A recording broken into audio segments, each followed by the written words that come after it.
Well, if you have a big, dedicated following of people, you must be doing something right, right? Well, that holds for most things like YouTube and Instagram, etc. But here's Jesus in chapter 6 of John, and he has a big following dedicated to following him, and he's not interested. In fact, they want to make him king, and he flat out deserts them and leaves them. So we know that Jesus came into the world to be a king. So what's the matter with this? Why does he not want to rule over these people following him around? And who are the people that he will rule over? We get the answers in John chapter 6. So let's read here. It says, after these things, Jesus went over the Sea of Galilee, which is the Sea of Tiberias. Then a great multitude followed him, because they saw his signs which he performed on those who were diseased. And Jesus went up on the mountain, and there he sat with his disciples. Now the Passover, a feast of the Jews, was near. Then Jesus lifted up his eyes, and seeing a great multitude coming toward him, he said to Philip, where shall we buy bread that these may eat? But this he said to test him, for he himself knew what he would do. Philip answered him, 200 denarii worth of bread is not sufficient for them, that every one of them may have a little. One of his disciples, Andrew, Simon Peter's brother, said to him, there's a lad here who has 5 barley loaves and 2 small fish, but what are they among so many? Then Jesus said, make the people sit down. Now there was much grass in the place, so the men sat down, in number about 5,000. And Jesus took the loaves, and when he had given thanks, he distributed them to the disciples, and the disciples to those sitting down, and likewise of the fish, as much as they wanted. So when they were filled, he said to his disciples, gather up the fragments that remain, so that nothing is lost. Therefore, they gathered them up and filled 12 baskets with the fragments of the 5 barley loaves, which were left over by those who had eaten. Then those men, when they had seen the sign that Jesus did, said, this is truly the prophet who was to come into the world. Therefore, when Jesus perceived that they were about to come and take him by force to make him king, he departed again to the mountain by himself alone. Now, there's a background to this chapter in Mark chapter 6. And you can read there that Jesus and the disciples have been going out on preaching tours. He sent them out 2 by 2. They've been going over Galilee preaching about the kingdom of God. And they've come together again, and they've reported to Jesus what they've done, and he says, let's go away by ourselves. And they want to get a break. But the problem is, the multitude that's been following Jesus figures out where they're going. And so while Jesus and his disciples are heading across the Sea of Galilee on a boat, they're taking the land route. And when the boat pulls up where they want to go, there is an entire multitude of people waiting for them. It's like, can you imagine Jesus and his disciples looking at each other and going, our break, our vacation is not a vacation. And Jesus has compassion on the multitude because it says to him, they were like sheep without a shepherd. And so he taught them many things, and he healed all their sick until very late in the day. Now, in verse 2, John, out of all that, emphasizes this one fact, that this great multitude is following him because they saw his signs which he performed on those who were diseased.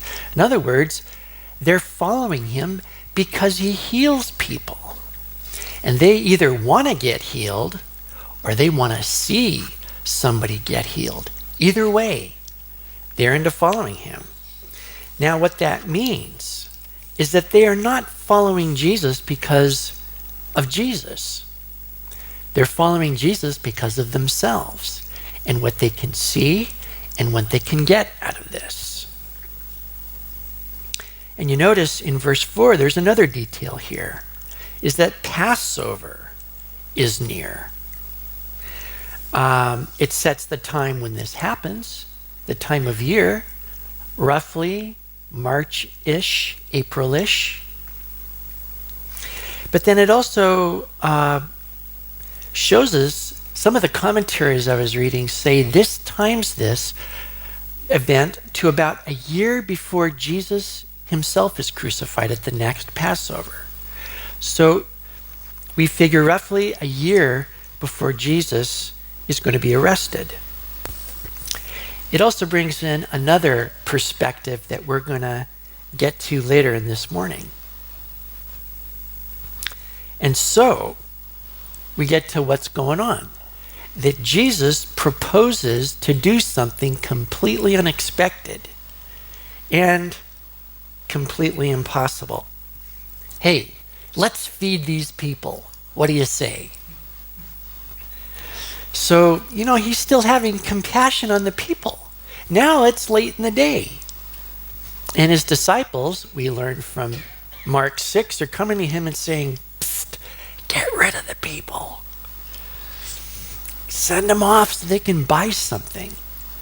And this is where Jesus says, "Well, where shall we buy bread that these may eat?" Now notice in verse 6, it says he said this to test him because he knew what he was going to do. So he's kind of perplexing Philip on purpose. He's doing this on purpose. So he says, "Well, Philip, how are we going to do this? How much do we need to buy?" Philip kind of goes, "I don't know, Lord. This one's not feasible. Not a good idea. One, I don't see a bakery. Two, I don't think we have any money. So, in my opinion, it can't be done." So Andrew is pretty much in the same boat. He says, "There's a little kid here who's got his lunch." And John is the only gospel that shows the disciples were volunteering somebody else's food. They didn't have any. But here's a little kid, we could take his lunch. They don't say anything like, "Oh, that wouldn't be right. He's just a little kid." They just say, "But I don't think it would work." That's all. So the disciples were even thinking they could just kind of lean on a kid and take his lunch for Jesus. But he says, "Nah, it's not going to work." Now, think about this for a second. Jesus has never done anything like this before. So his disciples aren't saying, "Well, I don't know, but you can do anything, right? So, do it." They're not even thinking like that. And nobody in the multitude is expecting it either. Because up until now, with the possible exception of turning water into wine, the kind of miracles that Jesus does are healings and healings and healings and healings, and that's why everybody's following him. Healings. So nobody is thinking, "Oh yeah, he's just going to feed us." It doesn't come into their minds. And you notice his disciples don't think that Jesus can do anything. Nobody is relying upon him. Nobody's trusting in him. So I think it's funny that Jesus just goes ahead and does it anyway. He doesn't depend on anyone's great faith or inspiration or reliance or anything. There's nothing there. So Jesus doesn't need a whole lot of faith to do anything. And he doesn't even depend on anybody having a good idea. He can do exceedingly abundantly beyond all that we can ask or think. So I think it's great that he picks their brains for a second and says, well, let's feed them. All right. So he makes them lie down or sit down there in verse 10. And I think that's brilliant. I think it's genius.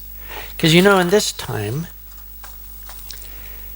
for the mass of people, they're not eating all that regularly. They could go a couple of days without eating. That's one of the reasons why Jesus is having compassion on them. So imagine if everybody gets the idea, there's food available. And I want to get some, or I want to get some too. What if they all turn into a food stampede? Well, I don't want to get left out. So Jesus has them sit down in groups. And this is just my thinking, so take it for what it's worth. But if you don't want people rushing you, you make them sit down. Oh, please sit down, sir. The food will come to you. Food only comes to people who are sitting. Thank you, sir. We'll get to you. So he's got everybody sitting down. Nobody's moving while he does this. And he breaks it to the disciples and they break it to everybody else. And then everybody realizes I can have as much as I want. So everybody eats until they can hold no more. Can you imagine? Again, I might eat every couple of days if I'm lucky, but today I get to eat, and then I look at all that scraps hanging around and saying, boy, I would if I could. But I can't even look at that stuff. I am so full. Roll me home, wife. They could not eat anymore, but it wasn't from trying. They had to just say, farewell, sweet scraps. Maybe again, some other time. And so Jesus says, gather them up. He's got 12 guys on hand. They find 12 baskets, and every one of them is holding those baskets, going, wow. I didn't think he could do it, but he did. Pretty amazing. And then, this is kind of like over the top for the crowd. Up until now, it's like he can heal anybody. He can heal anybody. He's a healer. And they see this and they go, healing and all the food you could want? 1 + 1 = 11, right? So they go, this guy is the prophet Moses wrote about. Because Moses did say in Deuteronomy 18, the Lord will raise up a prophet like me from your brethren. And their minds are thinking, Moses gave them bread from heaven. Bread! You get it? He's just like Moses. I think he ought to be king. I think he ought to be king too. I'd vote for him. So they're all thinking, this is a great idea. Let's make him king. He can do anything. And Jesus basically says, no way in the world, and ditches everybody. And we know from other Gospels that he puts the disciples in a boat and says, get out of here. So you'd think this was a triumphant movement, and Jesus puts the brakes on. Says, not me, not today. Not going to do this. So we have to ask the question, why? They're willing. They're for him. They're going, rah, rah, sis, boom, bah, go, Jesus. We want you to be king. He says, no way. Because you guys are not the kind of people I want to rule over. So what kind of people are they? Well, first of all, this group is in charge, not Jesus. They call the shots. He didn't tell them to follow him around the lake. He wanted to get lost. They're the ones deciding when they follow Jesus and why they follow Jesus. It was their idea. They want to be there. They want to see more healings. They want to get their brother-in-law healed. They want to get everybody healed. Now the people are in charge of themselves because of sin. That is, they're exclusively focused on themselves and on what is going to make their situation better. Healing is going to make their situation better. There's no doubt of that, right? So that's a great reason to follow Jesus. But when you throw in all the food you can eat, they go, yeah, this is a no-brainer. I want him to rule over me. I want him to produce that food. I want him to heal me. And there's more he can do, obviously. This is a sweet setup. Get him into office. So they're thinking, this is the best possible situation for me. But that's sin. It's not like Jesus, who said, my food is to do the will of him who sent me and to finish his work. And remember, in John chapter 4, he says that when he's hungry and tired. He's been traveling all day. And his disciples say, come on, Rabbi, eat, so we can eat too. Eat, eat. And he goes, man, my food is to do the will of him who sent me. What? And to finish the work. What? He's very different from us, isn't he? He's not a sinner. But see, the people are sinning. They're focused on themselves because they're not listening to God. This is what Moses said about the prophet in Deuteronomy 18. The Lord your God will raise up for you a prophet like me from among you, from your countrymen. You shall listen to him. This is according to all that you asked of the Lord your God in Horeb on the day of the assembly, saying, let me not hear again the voice of the Lord my God. Let me not see this great fire anymore, or I will die. The Lord said to me, they have spoken well. I will raise up a prophet from among their countrymen like you, and I will put my words in his mouth. And he shall speak to them all that I command him. It shall come about that whoever will not listen to my words, which he shall speak in my name, I myself will require it of him. So, in all this passage, God says nothing about bread. That's not the purpose for sending the prophet. The prophet is going to speak the words of God. And he's going to be speaking in the name of God, with all the authority of God. And the one who will not listen, God will require it of him.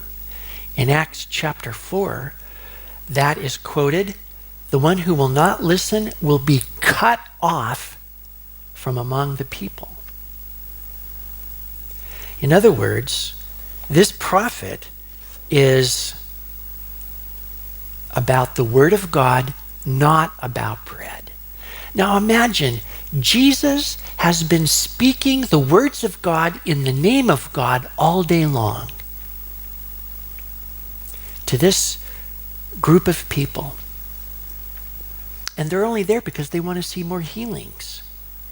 And after that, when they eat the bread, they go rock and roll. truly this is the prophet. But you know what? It's because of sin. They're in charge and they're not listening. And Jesus is not going to rule over a people who don't listen to him. He's not interested because nothing's changed. The sin issue hasn't been dealt with. So you got to ask, who are the people that Jesus will be king over? And it's the people who have dealt with their sin. And this is why I called attention to Passover. Because John just kind of throws that in. And it's kind of awkward, isn't it? I mean, this passage, in a way, has nothing to do with Passover. So why in the world would John bring that up? But when you think about Passover, it has everything to do with the situation. For one thing, you have to take a lamb at Passover time. You have to keep it as a member of the family, and then you have to kill it on the right day.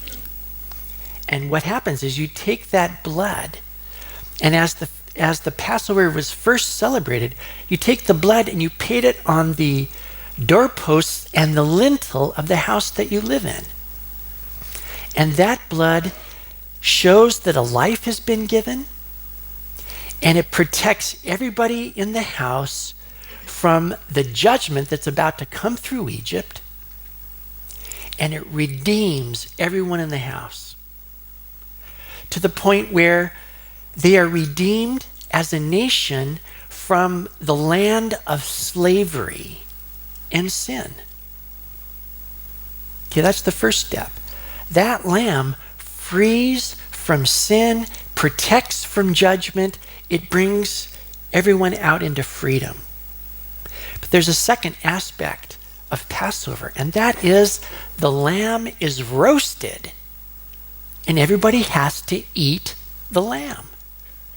So now, after the lamb has dealt with sin and slavery and judgment, now the lamb gives life and nourishes. As you take that lamb within yourself, it becomes part of you and gives you life and fills you up completely.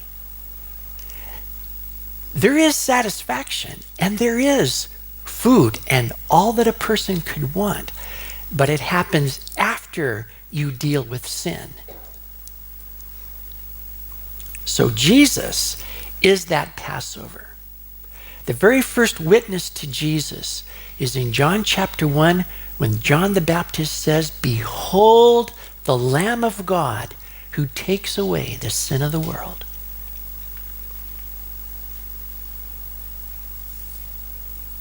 So, you have to receive Jesus as your Passover, the Lamb who died in your place to redeem you out of sin, out of judgment, the one who gives you new life. Now, Jesus also rules over the people that he tests. You know, why would Jesus test one of his disciples? Put him to the test. The answer is that is a prerogative that belongs to God. God tests his people. You're never supposed to put God to the test. But God gets to test all of his people. And the test is about, do you rely upon God? Do you trust in God? Now, if we look at Philip's reaction, he wasn't trusting in God. He wasn't relying upon God. And neither was Andrew. I mean, Andrew sort of thought, well, if you squint real hard, you can take these loaves. It's not going to work. Just forget about it. It is not going to work. Not feasible. Don't do this. So these guys did not pass the test. Did you get that? They flunked. But the point is, later on, they're holding a basket each. How's it going, Philip? Fabulous, Andrew. I didn't think he could do it. No, me neither. Me neither. Yeah, but look at this. Yeah, I know. So it's a little bit embarrassing, isn't it? Gee, Master, I guess you're better than I gave you credit for. This is embarrassing. But see, it's one of these things, right? Where you find out where your heart's at, because God already knows if you rely upon him or not. The point of a test is that so we find out how much we rely on God and find out it's only that much. Giants of faith who have 2 inches of faith in God, and that's it, folks. So what do? It humbles you. You realize, I'm not the expert I thought it was. I thought I was an expert on who can feed a crowd. No, Jesus, sorry, you're not qualified. There's too many. You don't have any money. But instead, oh my gosh, Jesus can do anything. And you start shrinking in real time. Like Fat Lot I knew, there's lots about him I don't know. I think I'm less of an expert than I thought I was. But he gets bigger all the time. Now this is an ongoing phenomenon in our lives. Did you know that? Haven't you been in a situation you realize this isn't going to work? And then you pray, God! And then God does something. And you had no faith. And you didn't even tell him exactly what to do. And he just did something anyway. And you go, oh God, thank you. I'm so sorry I didn't believe you. You're so much better than I thought you were. I'm so sorry. Now don't say, I'll never do this again. Because it will happen again. And you have to keep going, oh God, I didn't think you could do this, but you can do anything. And I'm so sorry. Please forgive me. Now look, this is an ongoing thing, and you find you repent all the time. You get humbled all the time. And he's always bigger all the time. So see, these are the people that Jesus is going to rule over because they're getting it. This is not about me. This is about you. And my life is for you to display yourself. So I know by experience, you can do anything. And all I want to do is what you want because you know what you're doing and I don't. I know this now. You be God in my life. Please let me get out of your way. Jesus says, okay, I'm the Lord here. That's the way it has to be. Those are the people that Jesus is going to rule over. So, he's going to rule over people who listen to him. You cannot run off half-cocked and just do your thing and then say, help, Lord. You have to figure out, what does God want in my life? And you pray till you figure it out. God wants this. Because you're listening to him. So, this is for everybody. Have you received Jesus as your Passover? Because you're in sin if you haven't. Are you letting him test you and put you through whatever seems best to him so that your faith grows and your confidence in yourself diminishes? Are you listening to him? Do you make an effort to pray and say, God, here I am. What do you want? Are you reading the Bible so that you can learn more and more about what he wants. And you know, it is the most glorious thing in the world when Jesus says, I will rule over you. Because that's not harsh. That's not like a tyrant who says, finally I have you in my grasp. I'm going to make you do low, disgusting things. Clean a toilet. Or whatever. That's not him. You know what he does when he rules over? Then he benefits in every way. He does give satisfaction. He does fill up to the full. And you never have to say things like, oh, I couldn't. I'll throw up if I eat one more scrap. But it's a satisfaction. You know, that's worth being ruled over. And say, you know best. You know best. Why in the world would I try to do my own thing? What in the world am I thinking? You, Lord, be ruler over my life. Are you up for that? Well, let's pray. Thank you, Heavenly Father, that you are the ruler of the universe. And we've known what it's like to go after other rulers who make promises and they can't deliver. And we don't want to pay attention to anybody else but your King, your Messiah, Jesus. Because you can do anything you want.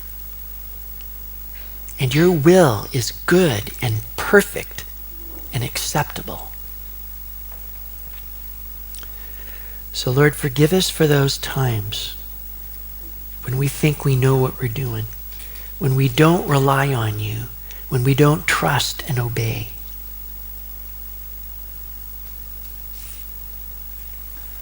We thank you that we can repent.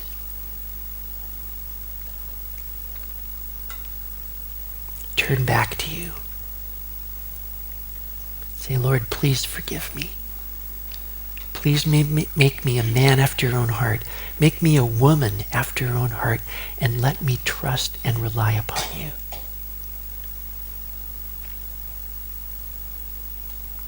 Do that in our lives for Jesus' sake. Amen. For I once was lost, but now I'm found. I was blind,